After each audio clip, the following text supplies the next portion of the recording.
Good morning to all my dear students. Today I am going to explain chapter number 1 of the subject science of class 8. So let's begin now. The name of the chapter is crop production and management. इस chapter में crops के production और उसके management के बारे में दिया हुआ है। क्रॉप्स यानी फसलें, उनको हम कैसे उगाते हैं और फिर फ्यूचर यूज़ के लिए कैसे उनको मैनेज करते हैं, कैसे स्टोर करते हैं। देखा जाए तो खाना जो है वो हमारी बेसिक नीड्स में आता है। बिना खाने के हम ज़िंदा नहीं रह सकते। जिस तरीके से ज़िंदा रहने के लिए हमें पानी की ज़रूरत होती है, हवा की ज़रूरत होती है, उसी तरीके से खाने की भी ज़रूरत होती है। खाना हमें मिलता कहाँ से है? प्लांट्स से। प्लांट्स खाना को कैसे बनाते हैं? सनलाइट के प्रेजेंस में कार्बन डाइऑक्साइड और मिनरल्स, इन सब का यूज़ करके प्लांट्स सनलाइट के प्रेजेंस में खाना बनाती हैं, जिस प्रोसेस को फोटोसिंथेसिस बोलते हैं। फोटो का मतलब होता है लाइट और सिंथेसिस का मतलब होता है प्रिपेयर करना, यानी लाइट के प्रेजेंस में प्लांट्स खाने को बनाती हैं, जिस प्रोसेस को फोटोसिंथेसिस बोलते हैं। इस बने हुए खाने का यूज़ प्लांट्स अपने ग्रोथ के लिए तो करती ही हैं, इसके साथ साथ वो अपने कुछ खाने को फ्यूचर यूज़ के लिए स्टोर करके रखती हैं अपने प्लांट के अलग अलग पार्ट्स में, जिनका यूज़ हम भी करते हैं और एनिमल्स भी करते हैं अपनी ज़िंदगी के लिए। अर्ली एज में देखा जाए तो हम इंसान जो थे वो कच्चा खाना खाते थे। कच्चा खाना यानी कि वो एनिमल्स के कच्चे मांस को खाते थे, या फिर प्लांट्स से उन्हें जो कुछ भी कच्चा मिल जाता था डायरेक्टली वो उसको कंज्यूम कर लेते थे। लेकिन टाइम के बदलने के साथ साथ समय बदला, लोगों ने इंसानों ने बीज बोना सीखा और उसके बाद धीरे धीरे उन्होंने फसल उगाना शुरू किया। और उन्होंने जब फसल उगाना शुरू किया, उसको खाया, तो उन्हें एहसास हुआ कि ये जो भोजन है, जो पकने के बाद या उन्होंने जो उगाया है, इसका टेस्ट और उस कच्चे भोजन में काफ़ी अंतर है।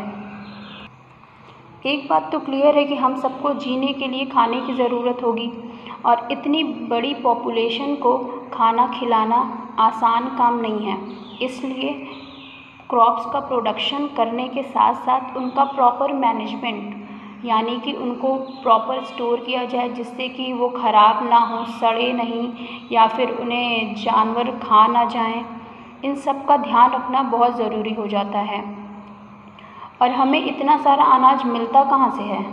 तो आंसर है एग्रीकल्चर के थ्रू, यानी कि किसान अपने खेतों में बीज बोता है, उसमें फसल निकलती है, फिर वो उसको स्टोर करके अपने घर में रखता है और अपने यूज़ के लिए तो अपने घर में रखता है, और उसके बाद जो एक्सेस ऑफ ग्रेन्स होते हैं वो उन्हें ले जा कर के मार्केट में सेल करते हैं, जिससे कि मार्केट में भी ग्रेन्स आता है। Autotrophs, heterotrophs. ऑटोट्रॉप्स कौन होते हैं? वो ऑर्गेनिजम्स जो कि अपना खाना खुद बना सकते हैं, उन्हें ऑटोट्रॉप्स बोला जाता है। और वहीं जो ऑर्गेनिजम्स अपने खाने के लिए किसी दूसरे पे डिपेंड होते हैं, उन्हें हेटेरोट्रॉप्स बोला जाता है। फॉर एग्ज़ाम्पल कौन आएंगे इसमें? एनिमल्स, ह्यूमन बींग्स, और भी जो ऑर्गेनिजम्स हैं जो अपना खाना खुद नहीं बना सकते हैं। एग्रीकल्चर।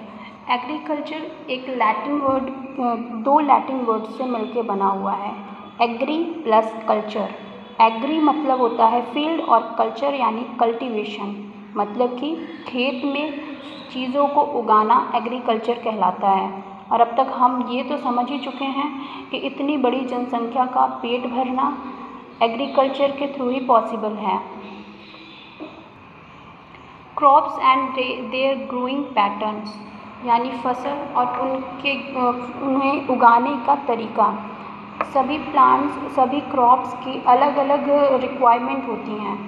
अब जैसे कि हम सेब को इस एरिया में, जिस क्लाइमेट में हम यहाँ पे रह रहे हैं, इस क्लाइमेट में हम सेब नहीं उगा सकते हैं, क्योंकि सेब की रिक्वायरमेंट क्या है कि उसे ठंडा क्लाइमेट चाहिए होता है, टेम्परेचर लो होना चाहिए। और अगर हमें बात करें राइस की, तो राइस हम यहाँ पे आसानी से उगा सकते हैं, क्योंकि राइस के लिए जो वेदर कंडीशन चाहिए होती हैं वो यहाँ पे हैं वैसी।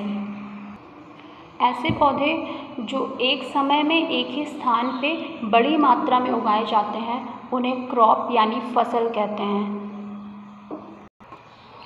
Crops may be of different kinds. They may be cereals, fruits, vegetables, medicinal plants, spices, sugar crops, oil crops or plants useful for other purposes. फसलें जो हैं वो कई तरीके की हो सकती हैं। वो अनाज के रूप में हो सकती हैं, सब्जियों के रूप में, फलों के रूप में, औषधीय पौधे, मसालों के रूप में, चीनी की फसल, तेल की फसल और बहुत से ऐसे पौधे हैं जो कि हमारे लिए बहुत यूज़फुल हैं। उन सब के ये सारे भी क्रॉप्स के टाइप्स हैं। इंडिया में जिस तरीके से लोगों में बहुत डाइवर्सिटी है, उसी तरीके के यहाँ के लैंड में भी बहुत डाइवर्सिटीज़ हैं। यानी कि इंडिया के अलग अलग पार्ट्स में वहाँ के क्लाइमेट, वहाँ के वेदर, सीज़न और मिट्टी की बनावट और ज़मीन की बनावट बहुत विभिन्न है, मतलब बहुत इनमें डिफरेंस पाया जाता है। और इन सब अलग अलग लैंड फॉर्म्स में अलग अलग तरीके के अलग अलग वैरायटीज़ के क्रॉप्स उगाए जा सकते हैं। लेकिन इंडिया में इस डिफरेंस के बेसिस पे क्रॉप्स को मेनली दो टाइप्स में डिवाइड किया गया है, जो कि एक है खरीफ क्रॉप और एक है रबी क्रॉप। खरीफ यानी गर्मी की फसल और रबी जो है वो ठंडी की फसल होती है। खरीफ की फसल मानसून के सीज़न में जून से सितंबर के बीच में बोई जाती है।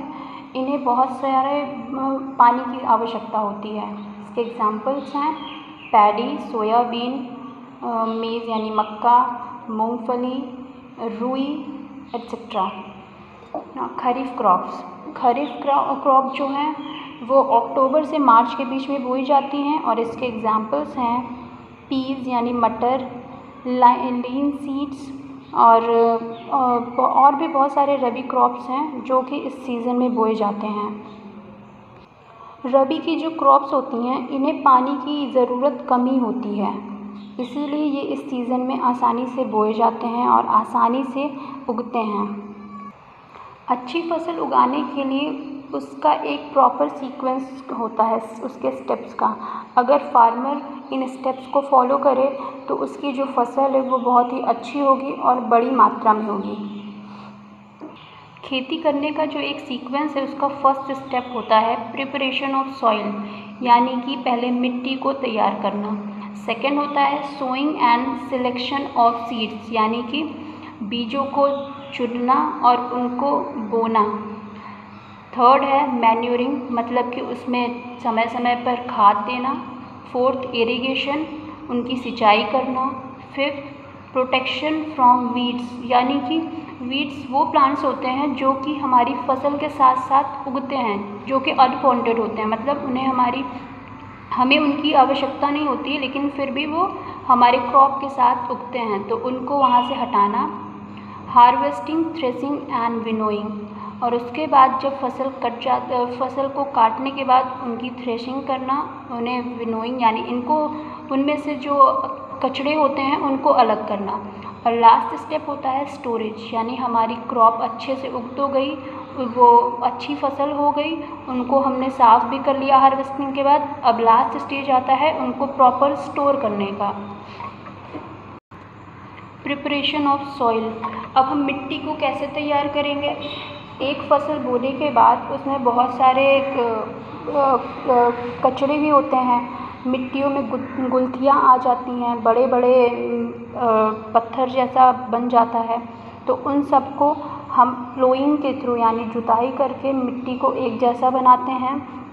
फिर उसमें जो कुछ भी खरपतवार होते हैं यानी कचड़े, जो हमारे पहले का जो फसल था उसकी जड़ें पड़ी होती हैं, उन सबको हटाना। इस तरीके से हम मिट्टी को पहले फसल बोने के लिए तैयार करते हैं।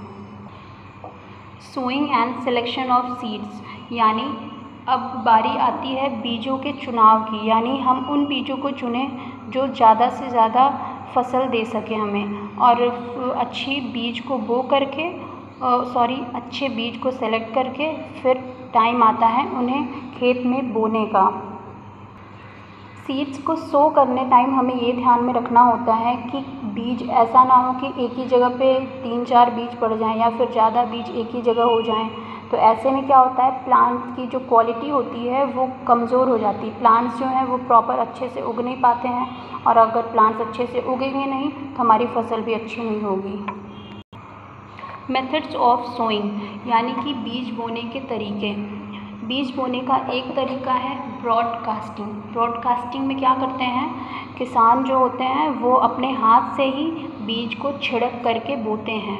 ये एक ट्रेडिशनल तरीका है जो कि पहले बहुत पुराने समय से चला आता आ रहा है। आज भी ये चीज़ प्रैक्टिस में है, आज भी गांव में किसान इस तरीके से बीजों की बुआई करते हैं। नेक्स्ट मेथड है यूजिंग अ सीड ड्रिल, यानी कि सीड ड्रिल का यूज़ करना। सीड ड्रिल एक फ़नल के तरीके का एक मशीन होता है जिसमें कि हम धीरे धीरे ऊपर जो उसका फ़नल का मुंह होता है वहाँ से बीज को डालते हैं और वो पाइप के थ्रू धीरे धीरे वो खेत में डलता चला जाता है।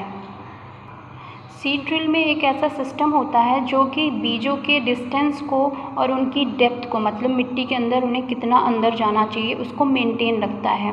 तो ये काफ़ी सक्सेसफुल और अच्छा मेथड होता है seed drill. Next is manuring, यानी कि खाद डालना। प्लांट्स जो होते हैं, जब हम लगातार खेत में प्लांट्स या क्रॉप्स बोते रहते हैं तो क्या होता है, प्लांट्स मिट्टी में से सारे न्यूट्रिएंट्स को ले लेती हैं। मिट्टी में जितने भी न्यूट्रिएंट्स मिनरल्स प्रेजेंट होते हैं उन सबको प्लांट्स अपने रूट के थ्रू एब्जॉर्ब कर लेती हैं। तो एक टाइम ऐसा आता है कि जब मिट्टी में सारे न्यूट्रिएंट्स और मिनरल्स ख़त्म हो चुके होते हैं, तो ऐसे में ज़रूरत पड़ती है हमें मिट्टी में एक्सेस और अलग से खाद डालने की, क्योंकि अगर किसान उसमें खाद नहीं डालता है तो जो प्लांट हैं उनमें फिर आगे से उन्हें प्रॉपर न्यूट्रिएंट्स और मिनरल्स नहीं मिल पाएंगे, और जब ये चीज़ें नहीं मिल पाएंगी तो प्लांट्स अच्छी क्रॉप नहीं देगा। मैन्यूरिंग में एक होता है मैन्यूर्स। मैन्यूर्स में वो आते हैं जो कि जैसे काऊ डंग हो गया, काऊ डंग को जो हम उसे लंबे टाइम तक रख करके उसमें जब माइक्रो बैक्टीरिया आ जाते हैं उसमें, वो उसको बहुत ही उपजाऊ बना देते हैं, जिनका यूज़ हम खेतों में कर सकते हैं। ये एक ऑर्गेनिक मैन्योर का काम करता है। इसके अलावा प्लांट्स की जो पत्तियाँ होती हैं, सड़े गले पत्तियाँ, ये सब डिकम्पोज होकर के मैन्योर बनाते हैं, और ये ऑर्गेनिक मैन्योर जो है वो प्लांट्स को हार्म भी नहीं करता है और उन्हें फ़ायदा भी पहुंचाता है। फर्टिलाइज़र, फर्टिलाइज़र जो है एक मैन मेड केमिकल सब्सटेंस होता है जिसे कि केमिकल्स से बनाया जाता है। इसके एग्जांपल्स हैं यूरिया, पोटास, सुपर फॉस्फेट। इसमें नाइट्रोजन, पोटेशियम और फास्फोरस की जो मात्रा होती है वो एडिक्वेट क्वांटिटी में होती है, जो कि प्लांट्स के लिए ज़रूरी होती है। ये जो है ये क्योंकि केमिकल बेस्ड होता है, तो अगर हम इन फर्टिलाइज़र्स का मिट्टी में ज़्यादा यूज़ करते हैं तो वो कहीं ना कहीं हमें इनडायरेक्टली हार्म भी करता है। तो हमें फर्टिलाइज़र के बजाय जो बायो मैन्योर हैं उनका यूज़ करना चाहिए, क्योंकि फर्टिलाइज़र का यूज़ एक्सेसिव मात्रा में बहुत ही हार्मफुल होता है लिविंग बींग्स के लिए। इसलिए हमें इनको अवॉइड करना चाहिए, या फिर हम इनको अवॉइड कैसे कर सकते हैं उन चीज़ों के बारे में सोचना चाहिए। इसका एक तरीका है क्रॉप रोटेशन, यानी कि एक ही खेत में अलग अलग टाइम में अलग अलग तरह के फसलों का उगाना। जब अलग अलग तरह की फसलें एक ही खेत में बोई जाती हैं तो वो मिट्टी की गुणवत्ता को बनाए रखती हैं। ये अलग अलग टाइम में जो अलग अलग तरह के फसल एक ही खेत में बोए जाते हैं, इसी को क्रॉप रोटेशन बोलते हैं। फॉर एग्ज़ाम्पल, अगर किसान जो है वो एक साल तो अपने खेत में गेहूँ बोता है, लेकिन अगले साल वो कोई लेग्यूमिनस प्लांट यानी कि दलहनी फसलें, लेग्यूमिनस को हिंदी में दलहनी फसलें बोलते हैं, यानी कि जो दाल की फसल होती हैं। एग्ज़ाम्पल के लिए अगर वो किसान गेहूं के बाद अपने खेत में मटर बो देता है, तो मटर की जो रूट्स होती हैं वो रूट्स में गोले गोले एक पार्ट होता है जिसे रूट नोड्यूल्स बोलते हैं।